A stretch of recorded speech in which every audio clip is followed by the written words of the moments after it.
გავაგზავნოთ ბიზნეს კურიერს 1 ივლისიდან ქვეყანაში ყველა და თითოეული დაზღვევას ახალი უფრო ფართო პირობებით მიიღებს. მათზე მუშაობა ჯანდაცვის სამინისტრომ ამ დღეებში დაასრულა და დღეს აქვეყნებს. თამუნა დემეტრაშვილი იმყოფება სამინისტროში და დეტალებსაც მისგან შევიტყობთ. თამუნა, თუ გამოქვეყნდა უკვე სრულად ეს პირობები და თუ შეგიძლია მოკლედ გითხრა რა არის? სამედიცინო საზოგადოებასა და სადაზღვევო კომპანიებისათვის ჯერ ცნობილი არ არის, ახლა არის შესვენება ამ ეტაპზე, სწორედ შესვენების დასრულების შემდეგ უნდა გააცნოს სამინისტრომ ის პირობები, რომელიც 1 ივლისიდან შევა ძალაში. პირველი ეტაპი ღონისძიებისა დღემდე არსებული პროგრამების შეჯამება იყო. ჩვენთვის კი უკვე ცნობილია ის პირობები, რომლებითაც ისარგებლებენ საქართველოს მოქალაქეები 1 ივლისის შემდეგ და ის დაფინანსება, რასაც სახელმწიფო მოახდენს მათი ჯანმრთელობისას.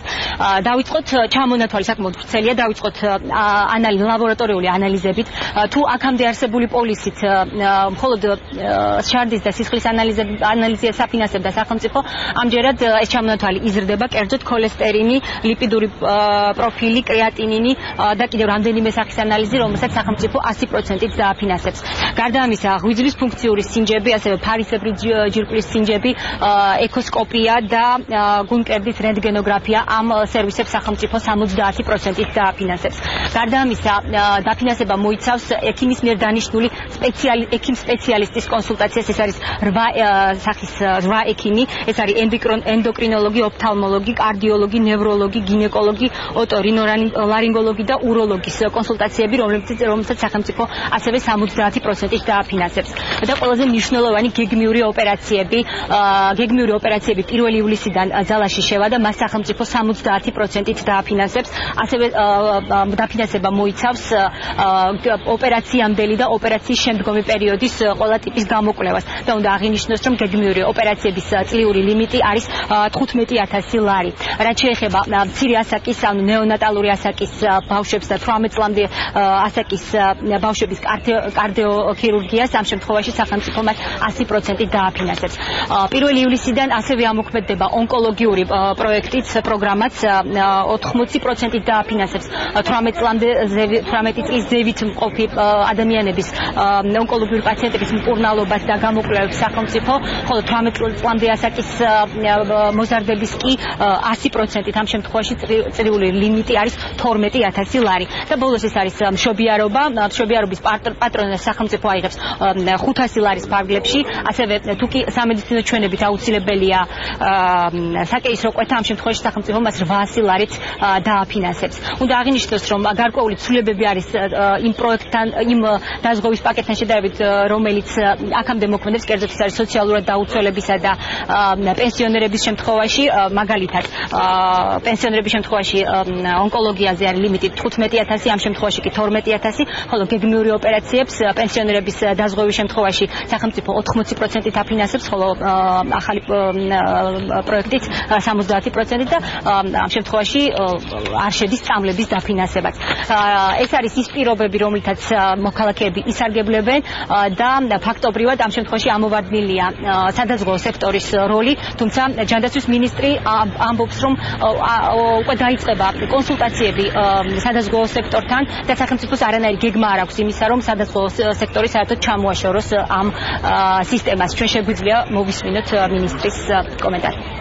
სადაზღვევო კომპანიები აუცილებლად დარჩებიან სადაზღვევო ბაზარზე, სამედიცინო მომსახურების ბაზარზე, მათთან გვაქვს კონსულტაციები. ეხლა იგეგმება უფრო დაწვრილებითი და ინტენსიური ორთვიანი კონსულტაციების და მუშაობის პერიოდი და მათთან შეთანხმებით მოხდება ისეთი ორგანიზება ამ ბაზრის, რომელიც ორიენტირებული იქნება პაციენტზე პირველ რიგში. არ უნდა დაგვაუწყდეს, რომ ჯანდაცვა არის პაციენტის პირველ რიგში. თუმცა ვადასტურებ, რომ არანაირი გეგმა არ არსებობს, რომ კერძო სადაზღვევო კომპანიები თამაშგან მდგომარეობაში დარჩნენ. შეგვიძლია შევთავაზოთ ეს კლინიკები, შევთავაზოთ ფასები და პაციენტს შეუძლია აირჩიოს ის კლინიკა, რომელიც მისთვის საინტერესოა. თუ მაგალითად სათვისავერად თუ კონკრეტული ოპერაცია სახელმწიფოს მიერ ფინანსირდება 70%-ით, ადამიანს თავის შეხედულებიდან გამომდინარე შეუძლია აირჩიოს ის კლინიკა, რომელიც მისთვის უფრო მისაღები იქნება. რა უნდა გააკეთოს პაციენტმა, რომელსაც დასჭირდება გეგმიური ოპერაცია, მან უნდა მიმართოს ჯანდაცვის სამინისტროს სოციალური მომსახურების სააგენტოს, ასევე რეგიონებში შესაბამის ოფისებს და მიიტანოს განცხადება შესაბამისი და მოცდის პერიოდი გეგმიურ ოპერაციებს როგორც წესი ჭირდება ხოლმე მოცდის პერიოდი და სამინისტროში ამბობენ რომ ეს პაციენტს განაცხადიდან 2 თვის განმავლობაში შეუძლია ოპერაციის გაკეთება. უნდა აღნიშნო რომ 4 თვიანი მოცდის პერიოდია დღეს მოქმედი სადაზღვეო პოლისებით რომელთაც სოციალურად დაუცველები და პენსიონერები სარგებლობენ. კეთილი თამუნადა მთავარი კითხვა ალბათ მაინც არის დაფინანსების მოცულობა, იმიტომ რომ როდესაც წლევანდლამდე არსებული სქემით 1 მილიონი ადამიანი იყო დაახლოებით უხეშად რო თქვა დაზღვეული, მთლიანი ბიუჯეტი ამ სახელმწიფო დაზღვევის იყო 340 მილიონი, შესაბამისად ეხლა თუ 4 მილიონია უხეშად რო თქვა დაზღვეული, უნდა ველოდოთ რომ ეს ბიუჯეტი უნდა მიაღწიოს მინიმუმ რომ შენარჩუნდეს ხარისხი ალბათ 1,200,000. როგორია მთლიანი ბიუჯეტის მოცულობა თუ გვაქვს ესეთი ინფორმაცია? ზუსტი ციფრი სამწუხაროდ არ მახსოვს, მაგრამ მნიშვნელოვნად არის გაზრდილი 2013 წლის ბიუჯეტში ჯანდაცვის დაფინანსება რამდენიმე ასეულ მილიონ ლარში ადგეს და სხვათა შორის დღეს იყო პრეზენტაცია. რამდენიმე ასეულ მილიონ ლარში ადგეს ეს ბიუჯეტი? რამდენიმე ასეული მილიონი, დიახ. მაგრამ იყო 340 მილიონი. ეს გაიზარდა 3-ჯერ. მნიშვნელოვნად არის გაზრდილი. და სხვათა შორის დღეს იყო პრეზენტაციაც თებერვლიდან, როგორც ცნობილია, გადაუდებელი სერვისებით სარგებლობს უკვე 2 მილიონი ადამიანი. დღეს იყო პრეზენტაცია იმ დანახარჯების, რომელიც სახელმწიფომ გაწია და თებერვლიდან პროგრამის ძალაში შესვლიდან დღემდე 6 მილიონი ლარის გადაუდებელი ოპერაციაა დაფინანსებული. კეთილი თამუნა დარჩი, სადაც ხარ, იმიტომ რომ დაზღვევის ანალიზით ახლა პაატა კურტანიძე, ავესის ხელმძღვანელი და ნიკა რამიშვილი, არქიმედეს ჯორჯიას დირექტორი შემოგვიერთებიან და დამატებითი დეტალებით დაგვეხმარები, იმედია. მოგესალმებით, ბატონებო.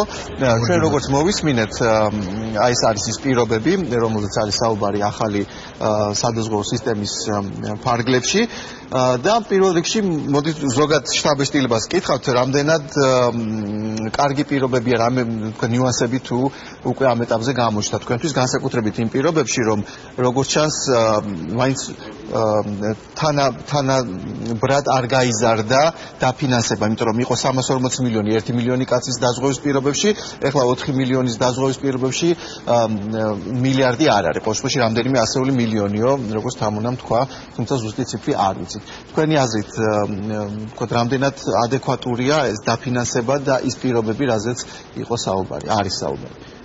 ბატონ პაატათი დავიწყოთ. იმიტომ რომ თქვენ ვიცი რომ არსებული ის წინა სქემის პირობებში რაც იყო დაფინანსება არ დაგაკმაყოფილებდათ, მიიჩნევით რომ არასაკმარისი იყო და გამოეთიშეთ ამ პროგრამას. ჩემი აზრით ამ შემთხვევაში საუბარი იმაზე რომ რაიმე არ დაფინანსდება საერთოდ არ არის, მე რამდენადაც ვიცი, რამდენად ეყოფა ხარისხიანად უზრუნველყოფას, აი მაგაზე საუბარი. ჩემი აზრით მთავრობას აქცენტი არ აქვს გაკეთებული იმაზე, რომ რაც შეიძლება იაფი დაუჯდეს, ეს თავისთავად კარგია, იმიტომ რომ ეს ნიშნავს, რომ მთავრობას არ აქვს მიზნად სამედიცინო ხარისხის შემცირება გაიაფების ხარჯზე, ანუ თვითონ პაციენტი ირჩევს კლინიკას და ძალიან კარგი ბუნებრივი, ასე ვთქვათ, შერჩევის მეთოდი არის პაციენტის მხრიდან, მას ექნება გადასახდელი 30%, ის რაც უფრო კარგ და ძვირიან კლინიკას აირჩევს, მეტი იქნება ეს 30%, რაც უფრო იაფიანს ნაკლები იქნება გადასახდელი. ანუ მთლიანად მინდობილია პაციენტზე, რაც ჩემი აზრით ყველაზე სწორი და ყველაზე ლოგიკურია. რაც შეეხება ლიმიტებს, რაც ხარისხი არ შემცირდება. დასახელდა თქვა ქირურგიული ოპერაციებისას 15,000 ლარამდე, ონკოლოგიური მკურნალობისას 12,000 ლარამდე. დღევანდელი ფასებით, რაც თქვა კლინიკებში, მათ შორის თქვენს კლინიკებში, ეს არის საკმარისი ადეკვატური თანხა იმისთვის, რომ ჩემი აზრით აქ ორი რამეა გასათვალისწინებელი. ერთი ის, რომ ეს საკმაოდ სერიოზული თანხა არის და წესით ყველა პაციენტი კმაყოფილი უნდა იყოს. მეორე მხრივ რის საშუალება აქვს სახელმწიფოს იქიდანაც უნდა გამოვიდეს. თუ სახელმწიფოს ექნებოდა მეტი საშუალება, მეც გააკეთებდა, ამჯერად აკეთებს იმას, რის საშუალებაც არის და მე ვთვლი, რომ ეს თავისთავად საკმაოდ კარგი შეღავათია მოსახლეობისთვის. კეთილი ბატონ ნიკას აზრიც მოვისმინოთ, ის რაც იყო თითოეულ კაცზე დაზღვევა ადრე იყო თუ ვთქვი 10-დან 12 ლარის ფარგლებში, ეხლა საუბარია, არ ვიცი თუ შეიცვალა 5 ლარზე იყო საუბარი. თქვენ ფიქრობთ თუ არა, რომ აი ესეთი შემცირების დაფინანსების და აი ესეთი გაფართოების, ვთქვათ, სერვისების მაინც შესაძლებელი იქნება უზრუნველყოფა ხარისხიანი სერვისის? მოგესალმებით.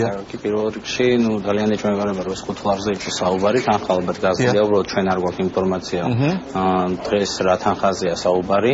დადებითი ამაში ის არის, რომ რეალურად პროდუქტი დაიხვეწა, გაიზარდა, შევიდა გეგმიური ოპერაციები, სრულად დაიფარა ამბულატორიული ოპერაცია.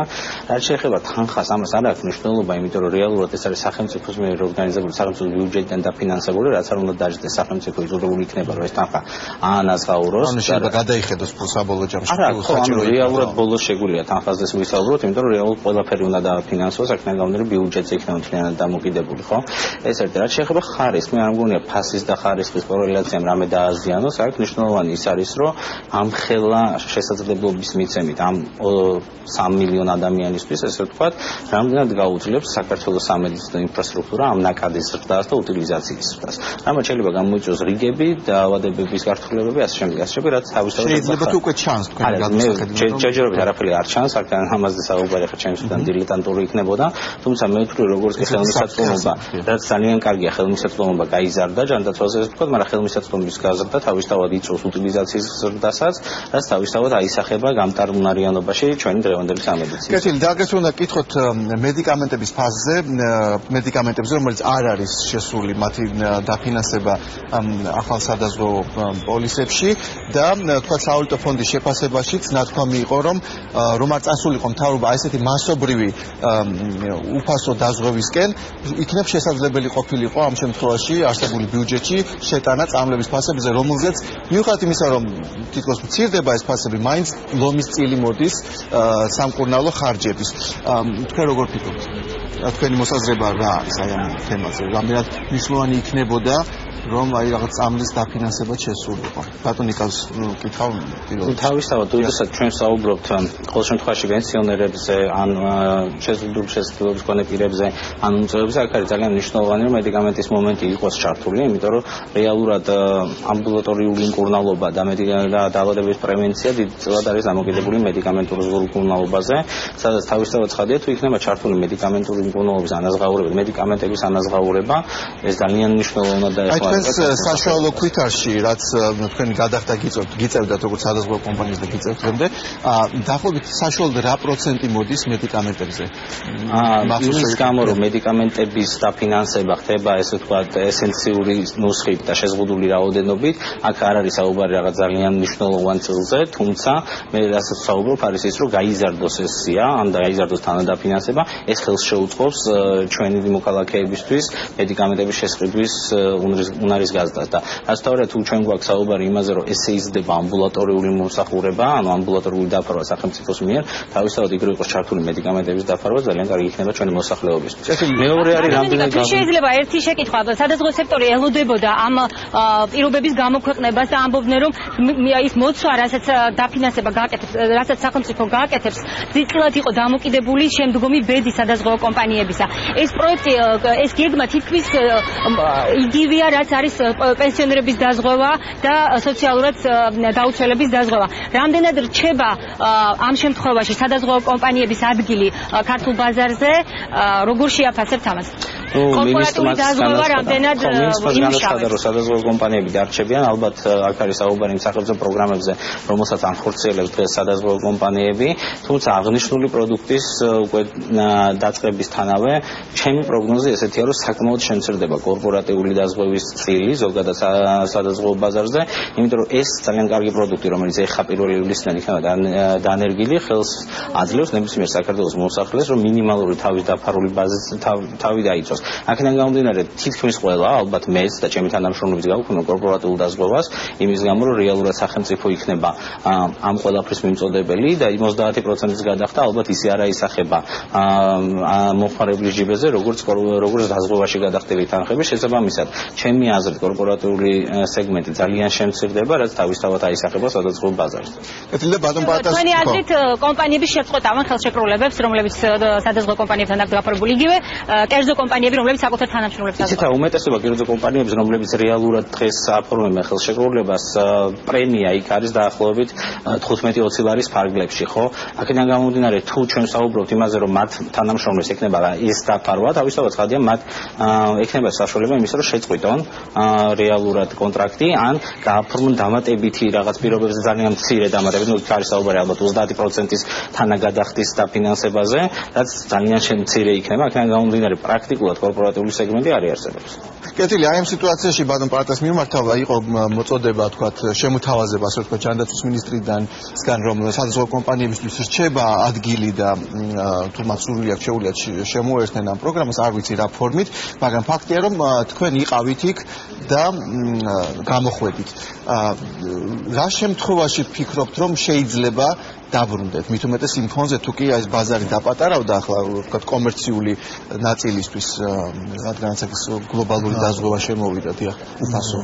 ახლა ავერსის სადაზღვო კომპანია ალფა გამოვიდა ერთადერთი პროექტიდან, ეს არის 218 დადგენილება უმწეოთა, მოკლედ რო ვთქვათ, დაზღვევა, თორემ ჩვენ ვაგრძელებთ 175 დადგენილებით, ეს არის პენსიონერები და 6 წლამდე ასაკის ბავშვები და თბილისზე იყო იმდენად დაბალი პრემია, რომ შეუძლებელი იყო 3 წლის შემდეგ კიდევ ზარალზე გაგრძელება და ამიტომ როცა გავიდა პრემია თქვენ შესთავაზეთ ბატონო პაატა თავის დროზე სახელმწიფოს. არა, ჩვენ მაშინ სადაზღვო კომპანიები მოგიწოდებდნენ, რომ ეს იყო დემპინგური ფასი და ამ ფასით შეუძლებელი იყო საქმიანობის განხორციელება. მე არაერთხელ აღვნიშნე, რომ ეს ფასი ჩვენ არ შეგვითაოზებია. ჩვენ მოვიგეთ 2010 წლის აპრილში სულ სხვა ფასით და ეს ყველა სადაზღვო კომპანიამ ძალიან კარგად იცის. საერთოდ ყველა სადაზღვო კომპანიამ მოიგო უფრო მაღალ ფასში, ეს იყო 15 ლარის საწყისი ფასი და ცოტა ნაკლები ფასები იყო ტენდერის ღია აუქციონის შედეგად დაფიქსირებული, მაგრამ რამდენიმე დღის შემდეგ ჩვენ მთავრობამ იმპერატიულად დაგვიდო ფასები, რომელზე უარის თქმის საშუალება არ ჰქონდა. რეგიონში ყველგან დაიდო ერთნაირი ფასით 11 ლარი, ხოლო თბილისში 970 იმ მოტივით, რომ თბილისში არ იყო ვალდებულება ახალი კლინიკის აშენების. პლუს ამას გადაიხედა შემდეგ ახალი პირობები დაემატა. ამას დაემატა ის, რომ თქვენს ერთ-ერთ გადაცემაში იყო საუბარი, რომ 3 წლის განმავლობაში 35 ცვლილება შევიდა და დაემატა ინფექციური დაავადებები, პალიატიური მოვლა, სახლში მოვლა და ძალიან ბევრი რამე, ისე რომ პრემია რჩებოდა უცვლელი. და სამწუხაროდ არანაირი პროტესტების საშუალება ამისი არ იყო და ჩვენ რომ იტყვიან ვაშკაცურად 3 წელი ალფამ გაუძლო ამ ზარალს და ვინა იყო სურვილის შემთხვევაში საშუალება რომ გავაგრძელებინა, მაგრამ ჩვენ ვერ გავაგრძელებთ, იმიტომ რომ ზარალი იყო. ყველა სხვა პროექტში ალფა რჩება აბსოლუტურად, კორპორატიული დაზღვევები 50 კომპანია ყავს დაზღვეული და ყველას აგრძელებს და პირიქით ჩვენ რამდენიმე დღის წინ ახალი სერვის ცენტრი გავხსენით, ალფა ფართოვდება, გააგრძელებს მუშაობას, რაც შეეხება ჯანმრთელობის დაზღვევას, ვიმოქმედებთ ისე, როგორც ბაზარზე იქნება სიტუაცია. ფინანსური პრობლემები ზოგადად არის თუ არა კომპანიაში, აი მის გამო რომ ზარალი ნახეთ ერთ მხარეს, მეორე მხარეს იყო ვალდებულებების შესასრულებელი და ასე შემდეგ. ალფა რომ მარტო ყოფილიყო შექმნილი, რა თქმა უნდა, მას ექნებოდა ფინანსური პრობლემები, ვინაიდან ჰქონდა ზარალი, მაგრამ იქიდან გამომდინარე, რომ ალფას დამფუძნებელი არის კომპანია ავერსი, რომელსაც მეცხრალობით აქვს ფინანსური საშუალებები, ალფას არანაირი პრობლემა ამ მხრივ არავისთან არ აქვს. თუმცა ასეთი ბალანსის საშუალება აქვს თქვენს უმთავრეს კონკურენტ PSP-ს და არის თქვათ გავრცელდა ეს ხმები, რომ კომპანიას აქვს რაღაც გარკვეული ფინანსური პრობლემები არსებული სქემის ფარგლებში დაზღვევის. ამაზე თვითონ კომპანია არ საუბრობს, თუმცა PSP-ზეა საუბარი. იქიდან დაითხოვეს ძალიან ბევრი თანამშრომელი ბოლო პერიოდში და ისინი საუბრობენ ამაზე და დაზღვევის ასოციაციაშიც აქვთ ესეთი ინფორმაცია, შეგვიძლია მოვისმინოთ. ეს არ ყოფილა მათი ფოკუსი და მათი მთავარი სფერო საქმიანობის. ამიტომაც ალფა იოლად გავიდა, შეასრულა თავისი ვალდებულება 2010 წელს აღებული, იზარალა, ეს დაწერილია და გავიდა. PSP დაზოვა არ ყოფილა სახელმწიფო პროგრამებში ჩაბმული, ეთქვა თუ თქვენ გაქვთ ესეთი ინფორმაცია რეალური, ჩვენს გვესმის, ესე ვთქვათ, ჭორის სახით, ისინი ადვილად გადაწყვეტენ ამ პრობლემას. ანუ ფაქტურად დაადასტურა ის ასე ძალიან თქვენ გქონდა დაბალანსების საშუალება და დააბალანსეთ, ვისაც არ გქონდა დაბალანსების საშუალება, იმიტომ არ იყო სახელმწიფო პროგრამაში შეექმნა ესეთი ფინანსური პრობლემები და ვინც არის სახელმწიფო პროგრამაში, მაგრამ მაინც არ აქვს დაბალანსების საშუალება, მათთვის როგორი იქნება პროგნოზი, ბატონ ნიკოს კითხავ თქვენი კომპანიის გადმოსახედიდან როგორ ჩანს თქვენი მომავალი, ამდენად ოპტიმისტურად ხართ განწყობილი და დაგემშვიდობებით.